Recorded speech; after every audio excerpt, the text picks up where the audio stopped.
maker IdeaForge Technologies, whose IPO has opened for subscription and fully subscribed by the afternoon, of course, on the first day of bidding. Joining us to take the company's outlook, to discuss about the company's outlook and the financial performance of the company is the CEO, Ankit Mehta out there, and Vipul Joshi, CFO too, joins us. Afternoon there. I'm going to start off by asking you about the financials. I'm sure you're going to be pretty optimistic about the way the subscription has panned out thus far. But let's get a little sense on the financials first. EBITDA margin is where I'd like to place a focus on, because we've seen some amount of contraction coming in FY23 to 46% as compared to 51% in FY22. I'd like to understand how sustainable are these margins, and if these margins were to expand given the guidance, do you think that will attract more competition, and how do you intend to deal with that? Either of you could take the question. So I'll go ahead with the numbers as of now, and then Ankit can add on the side of what's looking in terms of future in the market side. So what is the impact as of now on the EBITDA margin is more from an ESOP impact, which has come one time as a larger quantum for this year, FY23. While going ahead, we assume it to be subsequently lower numbers, although it will continue to be there in the books as there are employee benefits that still continue on the ESOP side. Overall, we say that the numbers are outcome of our investment into technology over the years and our edge that we have maintained in developing this technology, and the value add that comes in the hands of the user, and the solutions that are the far better than anybody else in the competition, not just domestic but worldwide. Ankit can add on the market side. Thanks, Vipul. Would you sorry to interrupt there, but would you want to put the numbers in perspective for us? Do you think we can continue to look at a margin profile of 45 to 50% in the ongoing financial year? So, Nikki, they're still not listed, so we can't really give you a future projection yet. Sure. So, but the intent is to continue to, as I said, that push the boundaries on the tech side and hold the mix that we are holding at the moment. Although everything in the future can stand differentiated as to what product mix gets sold in the market. Right now, we do not see a differentiation of how the market looks like in the coming times. All right. Nikki, also just to sort of contextualize this, I think overall when we look at the base at which we were as a company, that base obviously has to expand to fuel the growth, right?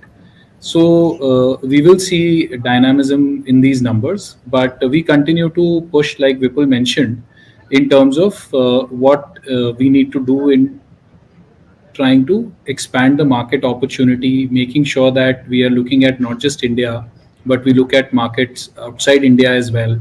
So international market is one place we are investing in. We are investing in making sure that we are adequately sized for the production ramp-ups that we may need to do. So a lot of effort is also going on in trying to be right-sized for the scale of the opportunity we are addressing. All right, Mr. Mehta and Joshi, Mr. Joshi, I'm sure that you guys wouldn't want to just as yet put the number right there ahead of the listing, but just for a ballpark understanding, and the margin guidance is the question, 45 to 50%, you think you're going to be operating within that range, or you think the company has the potential probably to do much better, maybe if not for this financial year, the next financial year?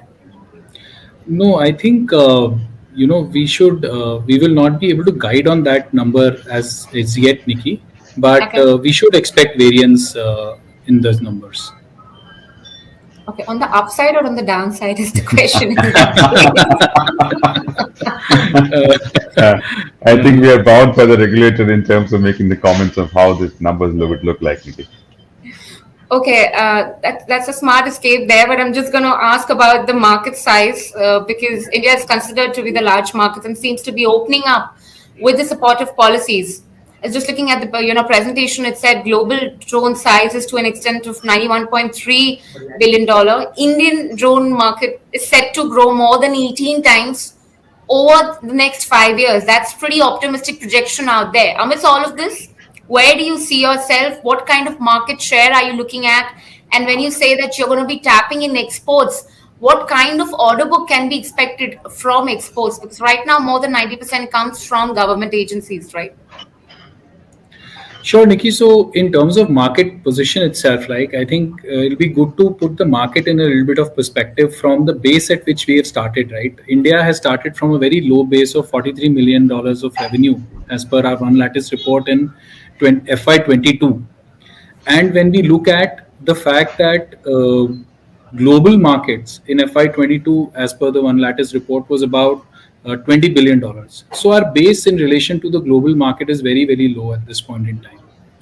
So we have a lot of catch up to do, and I think as a country we were not able to catch up because till the pandemic, I think even in India, drones were a good to have technology.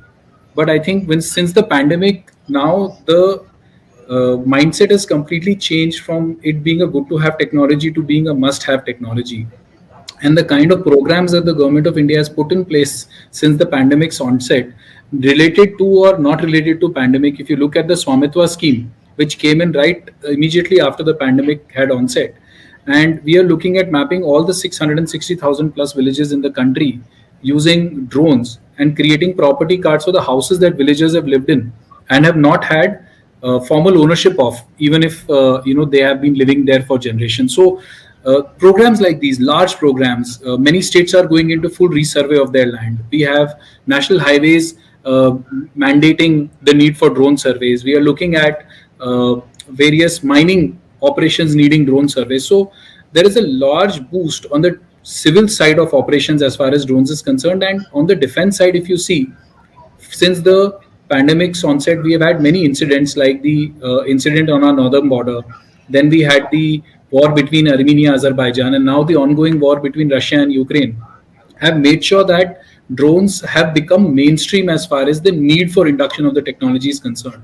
And our base in our country has been so low that it is expected to grow with the kind of momentum that is demonstrated in the report as well. So we are quite bullish and excited about the opportunity. And if you look at the kind of opportunities that are coming in the market as well, then those opportunities are also in a way commensurate to the kind of growth that is being expected from the market.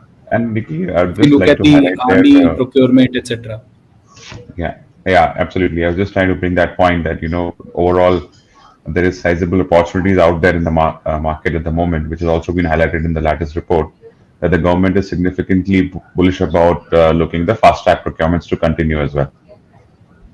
And with the policy changes, Nikki, with the ban on imports, with the PLI scheme, with the new rules that are easing out the way to operate in the civil space, and of course the very, very recent DGFT opening up the export of drones for civil uses. Again, these are very, very useful policy interventions that will boost the market segment. Sure, regulatory support is clearly one of the added advantage that the company right now is sitting with. But just to put the size in perspective, along with what we're looking at in terms of financial, Indian drone market is, like you said, the base is very low, and that is why you're seeing that exponential projection growth, probably by the reports, where it's 18 times over the next 5 years. If that's the size that the drone market, Indian drone market, is looking at, can I just ask you, are you looking at tapping growth which is in sync with the Indian markets, or you think you can grow, you can outpace the number? So, Nikki, we have to obviously make sure that we communicate that we will not be in all segments that the market will grow in. Because we are not going to go after a few segments in the market which we do not believe have the right sort of synergy with our kind of operations and use. For example, consumer drones, we are not in consumer drones at this point in time. Or for example, spraying drones, we are not in spraying drones at this point in time. So there are many market segments that we are not in today, and we may not enter into those segments, but those segments may grow by themselves as well. So we have to put the growth in that context. So both these segments that you mentioned about the consumer and spraying, you're not looking to foray into them anytime soon. Have I got that right? That's presently not our All direction. right. Focus area. All right. Sure, sure. Let's please focus on the existing part of the business. 200 crore is the top line growth that we have in FY23. Not in the current financial year, probably next, not even next two financial years. Maybe just talk about the growth of 3 to 5 year CAGR. What kind of projections can you look at top line in that case? Nikki, I think we are restricted to be able to make those projections, unfortunately. But like I said, I think one is the momentum that the market will have. And Right. second is that within the segments that we address, there is a lot of momentum. If you look at defense as a customer, they have a huge appetite for inducting drones and a need as well, which is quite alive. And then we have the civil segment, particularly in mapping, like the kind of programs I mentioned to you, and in terms of what we are planning to in terms of expansion from a technology to address more use cases perspective. We are quite excited. So for example, one of the things that we will be doing is, as we iterate on our products in the current categories that we deliver, we are looking at expanding from the current surveillance and mapping use cases that we address to other use cases such as inspections and being able to enable even deliveries or be able to lift some loads using our drones. And when we look at those iterations on the hardware, we will also be looking at a lot of software iterations, including building a new payloads that can help us address new categories of use cases that are out there in the market, where there is scale and where there is business opportunities. So that is one aspect of what we are planning to do. The other thing we are doing is we are going to build at least two new category of drones, which is to look at tactical category of drones where we can increase the amount of time that our drones spend in the air, along with how far they can go while carrying intelligence payloads. On the other hand, when we look at the same platform, we would like to carry some load as well, albeit it may not fly for as long as in the other intelligence gathering modes they may be able to operate. So that is one tactical category, and also looking at building a middle mile category of drone that can fly from about 100 to 200 kgs of load to about 100 to 200 kilometers. That's the broad spectrum that we are targeting, and these kind of categories will unlock more use cases and applications for us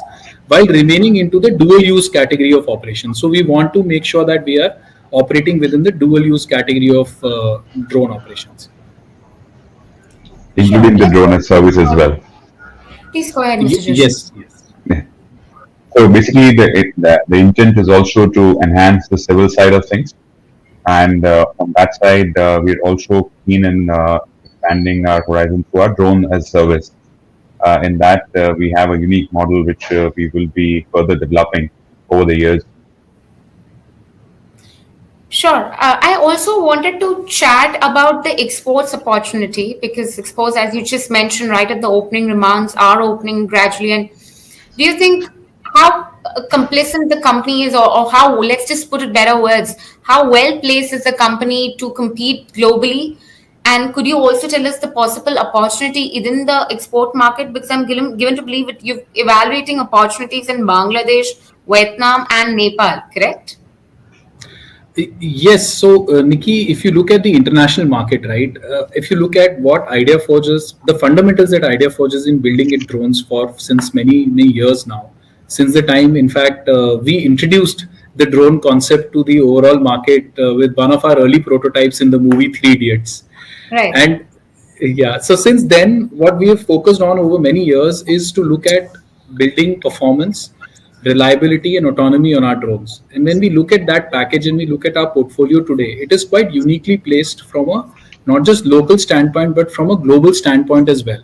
And we offer differentiated capabilities and differentiated experiences in terms of usability of our products, with a lot of focus on the cost of ownership when it comes to operating using our drones.